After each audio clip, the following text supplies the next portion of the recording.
President Joe Biden, members of our cabinet, members of Congress, community leaders, law enforcement officials. It's good to be here with all of you. Not under these circumstances, but it is good to be with you.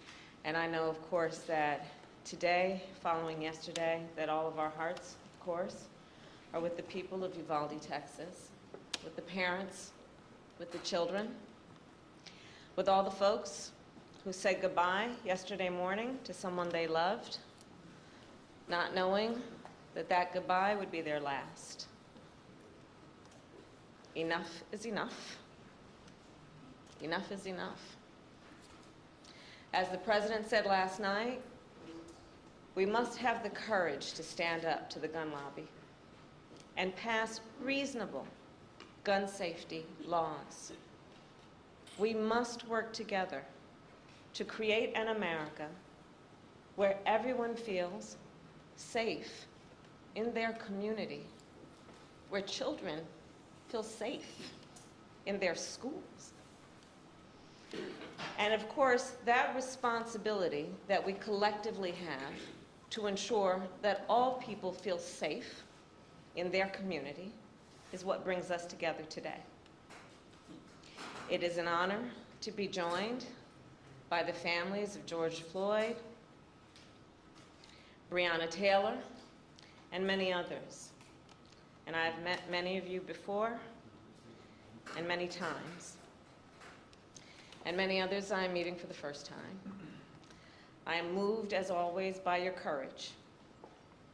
You have felt so much pain, and you have endured unimaginable grief. You have experienced the anguish of losing someone you love and cherish. And yet, you are here, as you have been throughout the days of your grief, standing selflessly, full of grace and resilience, to speak out of great odds, to fight for a world where no one has to experience what you have been through. Your loved ones should be with us today. You should not have to mourn. You should never have had to mourn in order for our nation to feel your pain and to understand what is wrong and to agree that something must be done. I know it is a particularly difficult day for the Floyd family. 2 years ago today, a brother, a son, a father was taken from you. We will never forget what happened that day.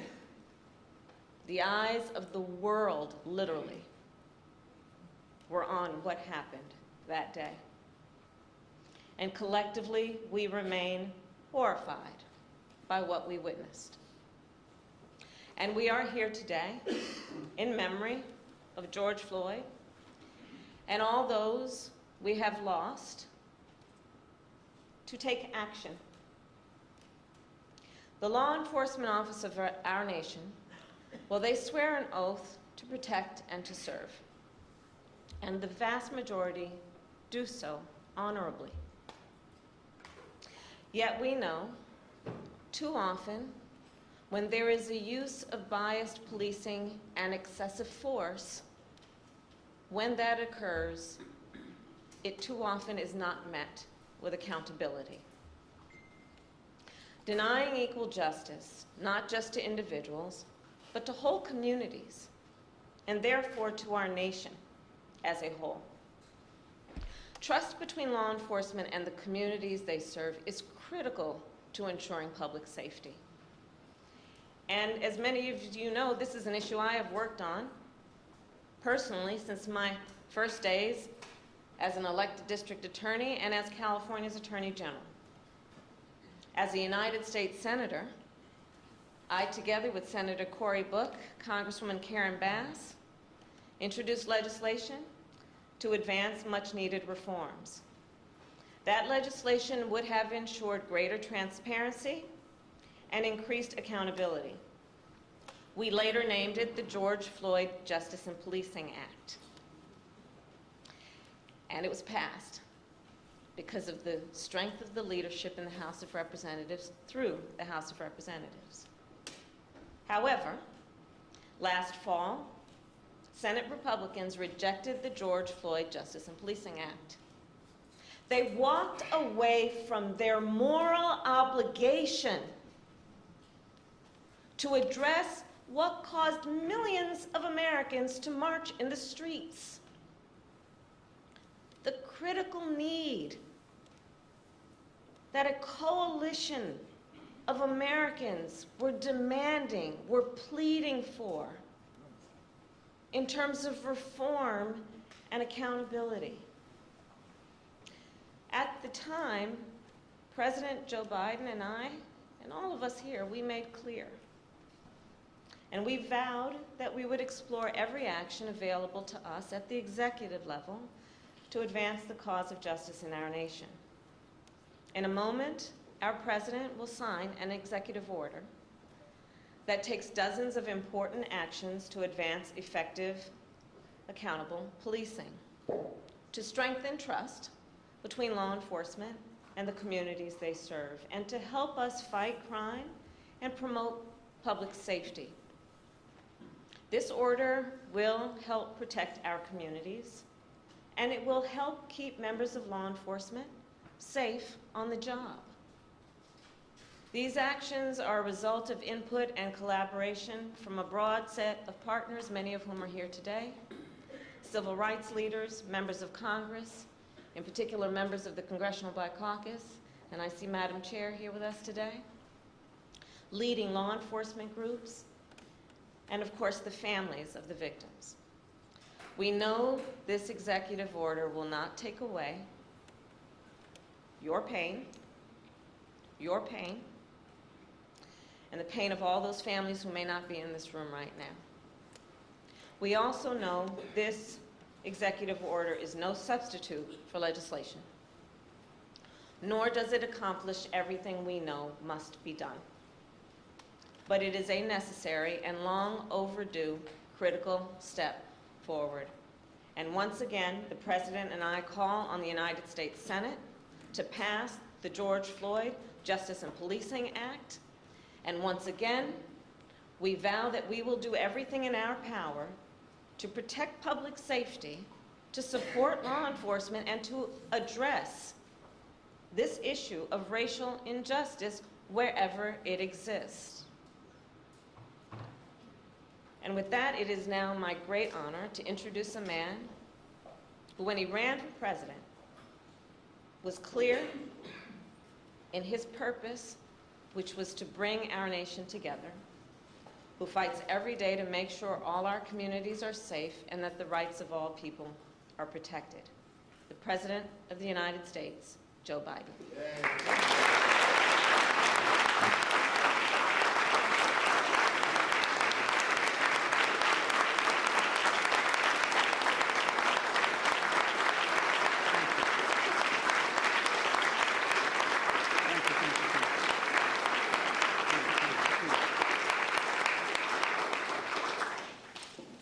Thank you all. Vice President Harris, before we begin, let me say a few words about what happened in Uvalde, Texas, elementary school. Since I spoke last night, the confirmed death toll has tragically climbed, including another teacher and three more students. Jill and I will be traveling to Texas in the coming days to meet with the families and let them know we have a sense, just a sense of their pain, and hopefully bring some little comfort to the community in shock, in grief, and in trauma. As a nation, I think we all must be there for them, everyone. And we must ask, when in God's name will we do what needs to be done to, if not completely stop, fundamentally change the amount of the carnage that goes on in this country? To state the obvious, and Corey and a lot of other people here, I'm sick and tired. I'm just sick and tired of what's going on and continues to go on. I spent my career as chairman of the Judiciary Committee and as vice president working for common sense gun reforms. As I said, as a senator and a vice president. While they clearly will not prevent every tragedy, we know certain ones will have significant impact and have no negative impact on the Second Amendment. Second Amendment is not absolute. When it was passed, you couldn't own a cannon. You couldn't own certain kinds of weapons. It's just always been limitations. But guess what? These actions we've taken before, they saved lives, and they can do it again. The idea that an 18-year-old can walk into a store and buy weapons of war designed and marketed to kill is, I think, just wrong. It just violates common sense. Even the manufacturer, the inventor of that weapon, thought that as well. You know, where's the backbone? Where's the courage to stand up to a very powerful lobby? But here's one modest step. The federal agency that measures and ensures that gun laws are enforced and the Second Amendment is abided by, the Bureau of Alcohol, Tobacco, and Firearms Explosives, AFT, has not had a Senate confirmation leader for 7 years because of these disputes. For 7 years, been out without anyone in charge. I nominated a supremely qualified former prosecutor who has broad bipartisan support from law enforcement and the community overall. His hearing was held earlier today, I should say. The Senate should confirm and without delay, without excuse, send the nomination to my desk. It's time for action. We're here today for the same purpose, to come together and say enough, to act.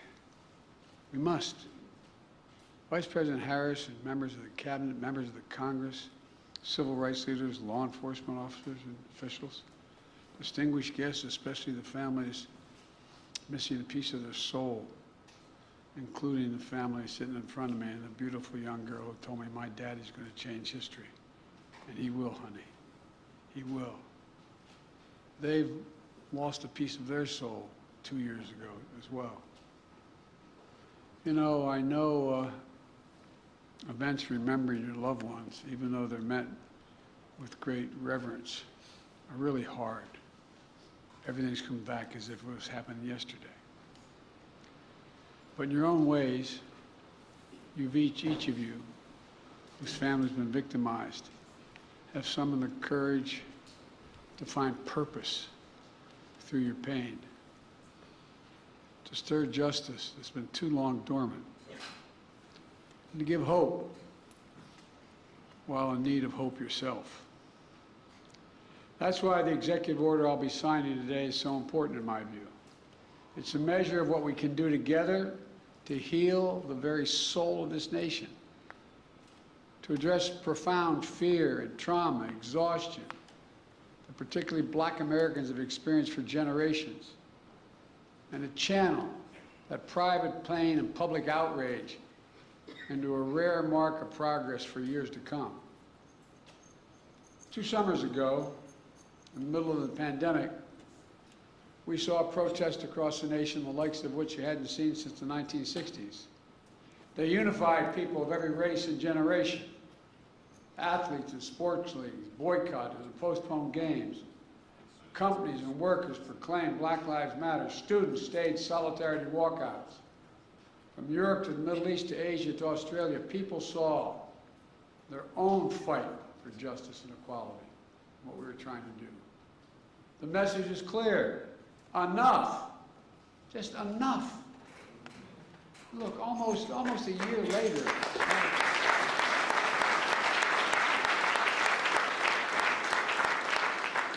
Almost a year later, a jury in Minnesota stepped up and they found a police officer guilty of murdering George Floyd, with officers and even a police chief taking the stand to testify against misconduct of their colleagues. I don't know any good cop who likes a bad cop. But for many people, including many families here, such accountability is all too rare. That's why I promised as president I would do everything in my power to enact meaningful police reform that is real and lasting. That's why I called on Congress to pass the George Floyd Justice and Policing Act. The Senate's in my desk. So I'm asked why I haven't done this executive order earlier. If I'd done it, I was worried it would undercut the effort to get the law passed. This is a call to action based on a basic truth. Public trust, as any cop will tell you, is the foundation of public safety. If they're not trusted, the population doesn't contribute, doesn't cooperate. Two sides of the same coin, inextricably linked. And the principles of fairness and equal justice are at the core of each of them. For the wheels of justice are propelled by the confidence that people have in their system of justice. Without that confidence, crimes will go unreported. Witness fear to come forward. Cases go unsolved. Victims suffer in isolation while perpetrators remain free. And ironically, police are put in greater danger. Justice goes undelivered. Without public trust, law enforcement can't do its job of serving and protecting all of our communities. But as we've seen all too often, public trust is frayed and broken, and that undermines public safety. For the families here today and across the country who've had to ask why this nation, why so many black Americans wake up knowing they could lose their life in the course of just living their lives today. Simply jogging, shopping, sleeping at home. Whether they made headlines or not, lost souls gone too soon. Members of Congress, including many here today like Senator Cory Booker and Congressman Karen Bass, alongside members of the Congressional Black Caucus, House and Senate Judiciary Committees, spent countless hours on the George Floyd Justice and Policing Act to find a better answer to that question. I sincerely thank you all for your tireless efforts, but they're not over.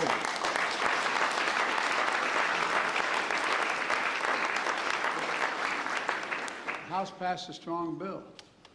It failed in the Senate, where our Republican colleagues opposed any meaningful reform. So we got to work on this executive order. It was grounded in key elements of the Justice and Policing Act. It reflects inputs of a broad coalition represented here today. Families courageously shared their perspectives on what happened to their loved ones and what we could do to make sure it doesn't happen to somebody else. Civil rights groups and their leaders of every generation who've given their heart and soul to this work provided critical insights and perspectives. The executive order also benefits from the valuable inputs of law enforcement who put their lives in line every single day to serve. Now let me say, there are those who seek to drive a wedge between law enforcement and people they serve.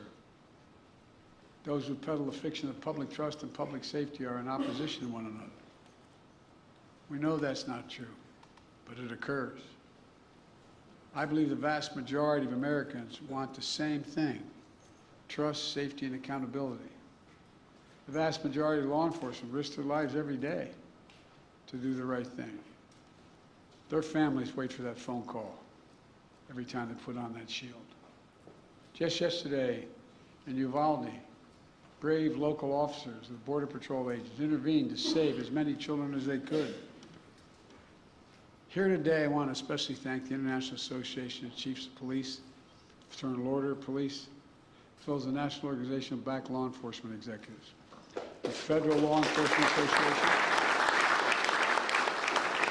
the Police Executive Research Forum, Major Cities Chiefs Association, and others who stepped up and endorsed what we're talking about today.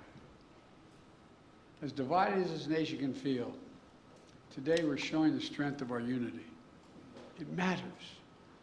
This executive order is going to deliver the most significant police reform in decades. It applies directly under law to only 100,000 federal law enforcement officers, all the federal law enforcement officers. And though federal incentives and best practices that are attached to it, we expect the order to have significant impact on state and local law enforcement agencies as well. Here are the key parts. First, the executive order promotes accountability. It creates a new national law enforcement and accountability database to track records of misconduct so that an officer can't hide the misconduct. It strengthens the pattern and practice investigation to address systematic misconduct in some departments. It mandates all federal agents wear and activate body cameras while on patrol. Second, the executive order raises standards, bans chokeholds, restricts no-knock warrants, tightens use of force policies to emphasize de-escalation and the duty to intervene to stop another officer from using executive force, just as occurred. It didn't occur, but people testified it didn't occur in George Floyd's case. And third, the executive order modernizes policing. It calls for a fresh approach to recruit, train, promote, and retrain law enforcement that's tied to advancing public safety and public trust. Right now, we don't systematically collect data, for instance, on instances of police use of force. This executive order is going to improve that data collection. There's a lot more as well. The bottom line of the executive order includes reforms that have long been talked about or are finally implemented at a federal level.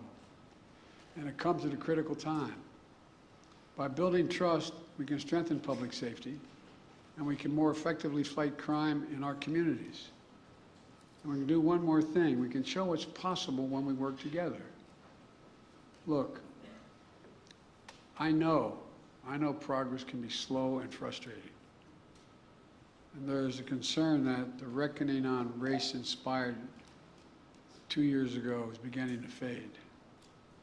But acting today, we're showing that our dear friend, the late John Lewis, Congressman, wrote in his final words after his final march for justice in July of 2020. He said, "Democracy is not a state. It is an act. Democracy is not a state. It's an act, an affirmative act." Today we're acting. We're showing that speaking out matters, being engaged matters, and that the work of our time, healing the soul of this nation, is ongoing and unfinished and requires all of us never to give up, always to keep the faith. I close with this.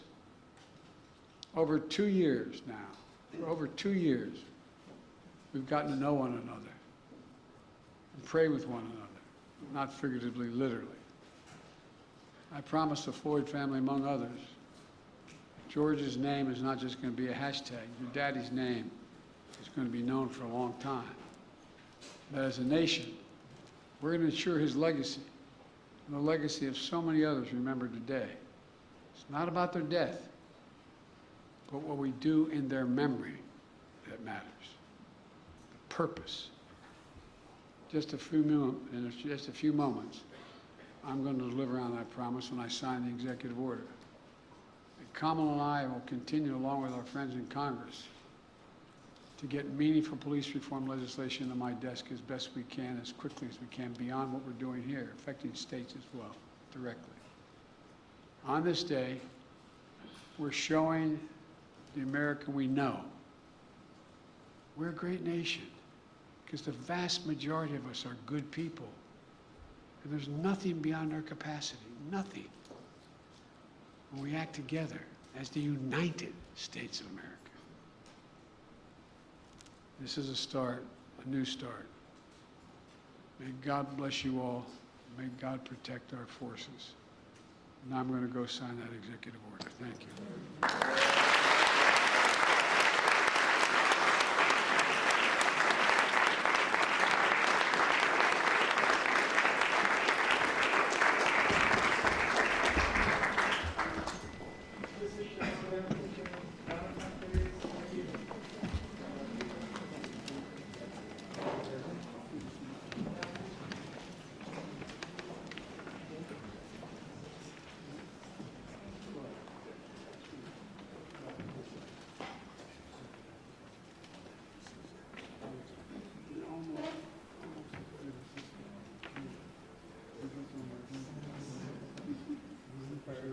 I'm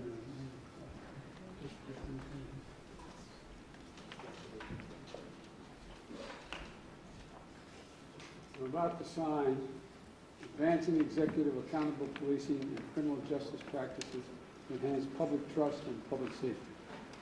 And since I only have one pen, you're all going to get a copy of this. I don't have to do one stroke at a time with each pen.